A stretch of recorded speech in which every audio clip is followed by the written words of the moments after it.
देखिए साहब, अभी मैंने देखा, मैंने सुना, एक बात तो साफ है कि भारतीय मुसलमान हो या विश्व का कोई भी मुसलमान हमारे हुजूर मोहम्मद सल्लल्लाहु अलैहि वसल्लम की शान में गुस्ताखी किसी भी तरह से बर्दाश्त नहीं करेगा। ये गुस्ताखी बर्दाश्त के काबिल नहीं है। आप हमारे prophet Muhammad peace be upon him के बारे में इस तरह के अल्फाज इस्तेमाल करने वाले होते कौन है आप? अरे आप एक महाराज हो, संत हो, ज्ञानी हो, जो भी हो, तो आप पे दायित्व तो बनता है कि आप इस तरह की बात न करें जिससे सांप्रदायिक तनाव पैदा हो, दूसरे रिलीजन के इमोशंस को हर्ट हो। आपने आपके अल्फाज से तमाम मुसलमानों के दिलों को ठेस पहुंचाई है, आहट पहुंचाई है। आप क्या हो फिर? क्या चाहते हो आप करने के लिए? किसने आपको अनुमति दिया? आपको तो आपके धर्म में जब आप गए थे जहां पे भाषण देने, तो आपको तो आपके धर्म के बारे में बात करना था, लोगों को जागरण करना था, अच्छी अच्छी बातें बोलना था। उसकी जगह आप इस्लाम के खिलाफ बात कर रहे हो, मुसलमानों के प्रति नफरत पैदा करने की बात करो, नफरत फैला रहे हो आप। इसी तरह हमारे मुफ्ती सलमान अजहरी साहब ने एक मर्तबा किसी धर्म विषय का नाम लिए बिना कुछ बोल दिया था जिससे किसी की सेंटीमेंट्स को हर्ट भी नहीं हुआ, तब भी उनके खिलाफ एफआईआर कर दिया। सलमान अजहरी साहब आज भी गुजरात की जेल में बंद है, उनकी बेल भी नहीं हो रही, रिजेक्ट हो रही। तो आपके प्रति इतनी सहानुभूति क्यों दिखा रही है पुलिस?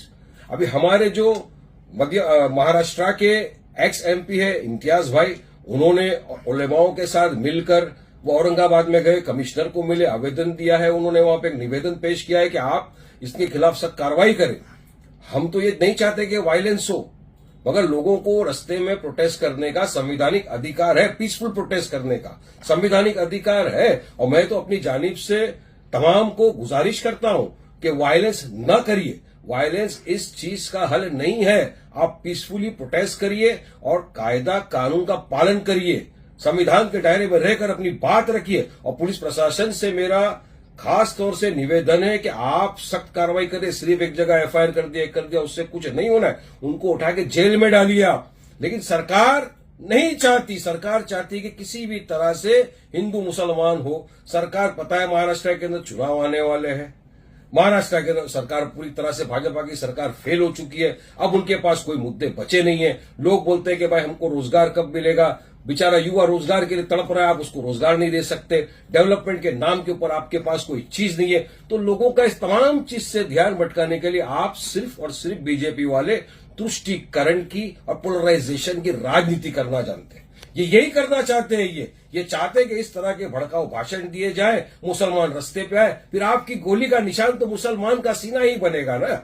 आप तो मुसलमान को ही गोली मारने वाले हो। तो मेरी तो दरखास्त है कि मत उतरिए, प्रोटेस्ट करिए लीगल वे में, संविधान के दायरे में रहकर। और इनकी शरारत देखिए कैसी होती है। आज महाराष्ट्र के अंदर काफी जगहों के ऊपर हिंदू संकल्प नाम से लोगों ने सभाएं रखी, मोर्चाएं निकल।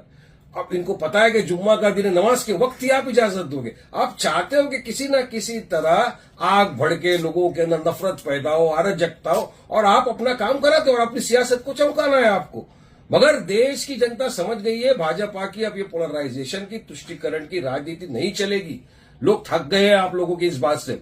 मेरा आखिरी में बस सिर्फ इतना बोलना है पुलिस प्रशासन से कि आप इस तरह का एफआईआर नहीं, हर जगह एफआईआर होना चाहिए उनके खिलाफ और उनको अंदर डालना चाहिए जेल में। तब एक मैसेज जाएगा कि जो भी इस तरह के भड़काऊ भाषण देगा, हिंदू मुसलमान कराने की बात करेगा या किसी के धर्म को ठेस पहुंचाने की बात करेगा, तो प्रशासन सख्त कार्रवाई करेगी, जैसा आपने सलमान अजहरी के खिलाफ बिना कुछ किया है।